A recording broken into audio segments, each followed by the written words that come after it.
at the end of the day, I do love that girl behind those closed doors.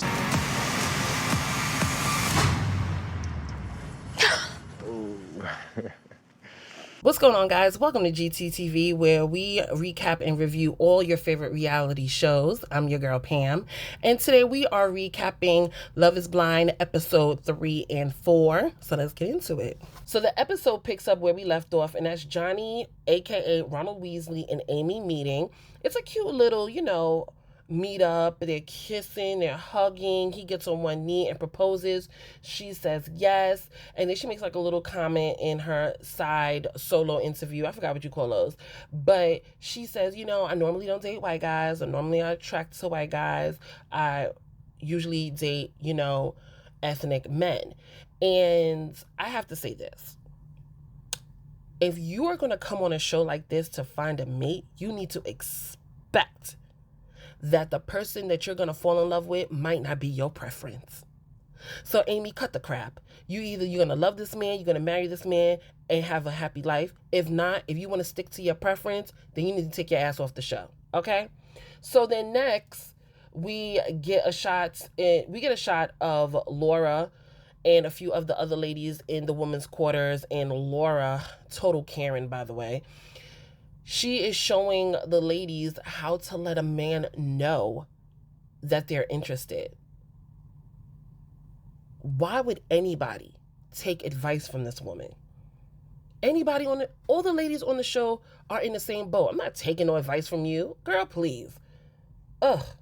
So the next scene is Clay and Jamal. Now, Jamal's one of the singles that we really don't see. But Clay is like super emotional, and Jamal is consoling him, and he's just like crying about how people are perceiving him. People are going to perceive you on what you show them. You are showing them that you are a player from the Himalayas. If you want people to know that you are genuine, you are real, you're sweet, then you need to show them that. You have not showed anybody that. So what do you expect? Like, cry me a river. This man is here for fame. Please stop. Okay? So then the next scene shows Clay and AD on a date, and he first starts off saying, how he felt about her dropping a bomb, that she was into Matthew pretty much. And honestly, that's just a blow to his ego, because Matthew comes off like he's a serial killer. He's very antisocial. I really want to know if Matt is on the spectrum. I don't think he is. I just think he's antisocial. He's just really, really weird. And it's not normal for people when we're being sociable. So that's the only reason why Clay is feeling some sort of way. Because if it was like he said in the second episode, it was Drake or Kenneth or whoever, he wouldn't feel bad. Anyway, nobody really cares about what Clay's emotions. So then AD explains to him why her and Matthew connected, and she was like that, he challenged me, and I was super vulnerable and super weak, which to me is just a cop-out. You just had really good conversation with him, and you were interested, point blank, period. You don't need to explain to this man who's a stranger to you of why you were feeling some way with someone else. So now we see Kenneth and Brittany, and they're on their date, and they're doing like cute little arts and crafts. And Brittany asks Kenneth what his ethnicity is. Okay, Brittany used to be a teacher. You're in the education system. You really need to know the difference between race and ethnicity. His race is black, and most likely his ethnicity pretty much is American. And that's a nationality as well, but it also is an ethnicity, right? So he's black, and he identifies black. That's what he tells her. She talks about like how she envisions him, like, oh, I envision you being stocky, and hopefully you're not like 5'4". And he jokes and he says, I'm 5'4". We clearly know this man is probably like 5'10" and above, but that's pretty much as deep as their date goes. I like this couple. I really do. I just think that their issue, honestly, is going to be race. He has never dated a white woman before. From what she's saying, she sounds like she's dated black men before. So race is probably not a problem. It's probably going to be on his end, honestly. It really is. But time will tell. So then we get Jeremy with Sarah Ann. And God, Sarah Ann just goes in talking about like her looks and Botox and you know, I love to take pictures. One thing she said though that just, I don't know, y'all let me know if you felt some sort of way when she said this. So she said she saw a meme, right, of a girl standing next to a tree, and she was so like in her own world that she didn't notice the man hanging. What she mean by a man hanging? Do she mean like a man hanging like dead? Like, is that some sort of like racist joke? I don't know. Y'all let me know about that. I'm not too sure. But then they start talking political, and she says she's conservative, and they go into the whole thing about the A word, Mortians. We're going to call it Mortians. And she pretty much is pro-life, but then she makes a comment about her friends being liberal. Girl, just because you're conservative, aka Republican, and they're liberal, doesn't mean you guys can't agree on something. I mean, come on. I don't consider myself a liberal. I don't consider myself a Democratic. I don't consider myself a Republican, but I can agree on certain things from both ends, right? So that pretty much ended that conversation. Then we get to another date with Kenneth and Brittany. This episode, they really featured them. And Kenneth honestly proposes to Brittany. He is really into her, and he just gets on one knee and says, "Will you marry me?" She says yes, and they are officially the second couple to be on Love is Blind season 6. And that's pretty much it. So now we jump into Jessica in the quarters crying over Jimmy. This woman is like, she's so desperate for a marriage. It's really, honestly, it's odd because this woman has a 10-year-old child, not a 2-year-old, a 10-year-old, a full functioning human being, a preteen, okay? And you come on the show to find a husband, somebody that your daughter has never met. Your daughter has never builded a bond. And then once you guys get married, they have to live together and learn each other. Very, very weird. Netflix, I beg of you, do not choose another single parent on the show ever again. But she's crying about him, how she really cares for him. She wants her to be his partner. You know what I mean? And then it jumps into their date in a pod, right? And she's asking him like these odd questions. She's like, "Oh, so what's up with your social media? Because pretty much, I want my man to be all about me. I don't want him to be following no chicks. I don't want him to have no conversation. He needs to keep his eyes on me." Insecurity vibes. So then she proceeds to tell Jimmy like, "Oh, you're my number one." But at the same time, Jimmy is totally checked out. I needed Jimmy to get some balls. Soon as you heard that Chelsea looked like Megan Fox, you were checked out. Tell this woman that you don't want her no more. It's that simple. Just say, "Listen, Jessica, I don't think I'm ready to be a stepfather. I'm only 27 years old." Like, and that's pretty much it. This relationship, whatever quote unquote relationship, is over, you know? But he doesn't do that. He still, leads her on like, "I'm not sure. I don't know if it's you. I don't know if it's Chelsea. I'll give you an answer tomorrow." So then we get another date with Jimmy and Chelsea. I'm really bored with them as well because I know that they know that they want each other, and these two are just leading the others on. Just have the real conversation. Say, "Listen, you're my number one. I'm your number one. What are we doing here? Are you going to break up with Jessica? I'm going to break up with Trevor. Let's get this over and done with." No, not these two. They just keep talking and talking and talking. You know what? Y'all both are actually meant for each other. Neither one of you got balls. Neither one of you. I mean, granted, women don't have balls, but have some guts, you know? So the final date of the episode is Chelsea and Trevor. And he is telling her, "Listen, it's all about you. You are my number one. I don't want to date anybody else here." It is just you. She is all kinds of giggles. She gives him zero reassurance that she feels the same way. And then he lets it slip. He tells her, I love you. And she sits there with her oh my God face, so excited, and she doesn't say it back. She doesn't say anything back to this man.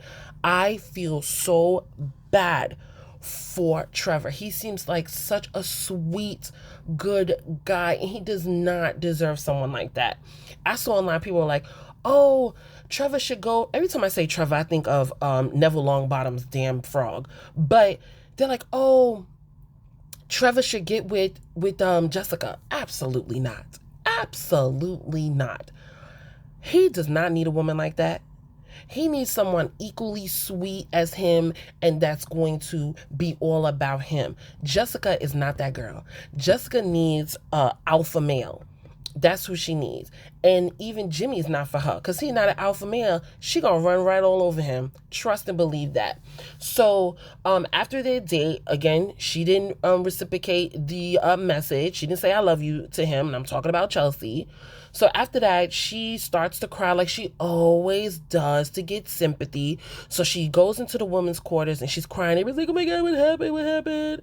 And she's like, Trevor said he loves me, but, you know, I still think about Jimmy and blah, blah, blah.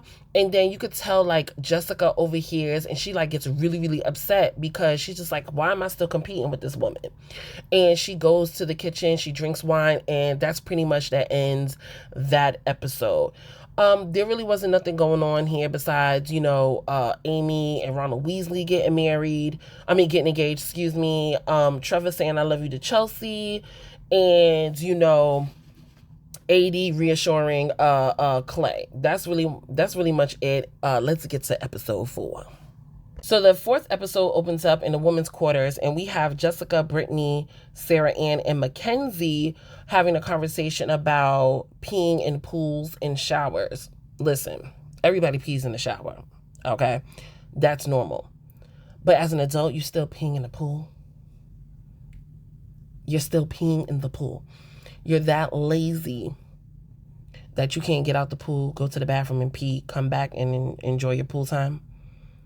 Yeah, that's what you do when you're looking for a husband. So the first date of the episode is Sarah Ann and Jeremy. They're doing arts and crafts and eating sushi. And then a topic of sex comes up in their conversation. And they're talking about, well, do you talk during sex? And Sarah Ann goes like, yeah. And he goes, he doesn't. And I'm like, how do you not utter words during sex? I mean, you don't have to have a full-blown conversation. I mean, but you don't have to have a full-blown conversation. What happened to the ooh, yeahs and ahs and stuff? Who stays silent? Like, how boring is that? So, you know, they crack jokes about the topic. I thought it was cute. And then really that was it of their date, honestly. The rest of it was kind of boring. But then they cut to Sarah Ann in the kitchen, and she's talking to some of the girls.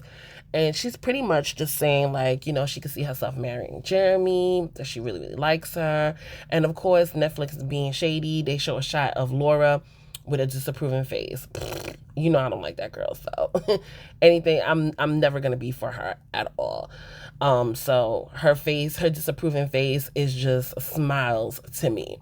So the next scene is a date with Laura and Jeremy, and she talks about how she's been feeling about him throughout these dates. Pretty much she's never had a really good relationship, so she's assuming this is probably not going to be a good one either. So she creates this like pros and cons list, and then she says like, oh my God, there were so many more pros and cons, and she starts crying. Honestly, I think she told Jeremy that because she heard Sarah Ann in the kitchen having a conversation, and this is her Hail Mary. I'm going to be very honest with you. I think that's what it is. I don't think there's much that goes on when it comes to Laura. I don't think she has a lot to offer. And I think that's why she did that. And of course, Jeremy falls for it.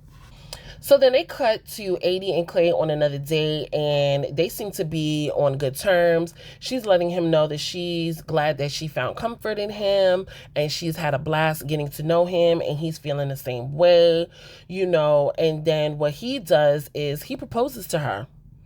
Clay proposes to AD, and AD says yes. You know she's excited because, again, like I just stated earlier in this video, that she leads with her body and men use her for her body, and she wants them to see who she is inside.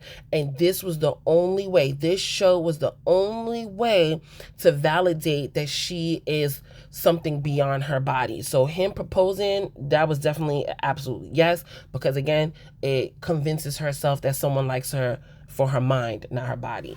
So then they cut to Brittany and Kenneth for their reveal of each other.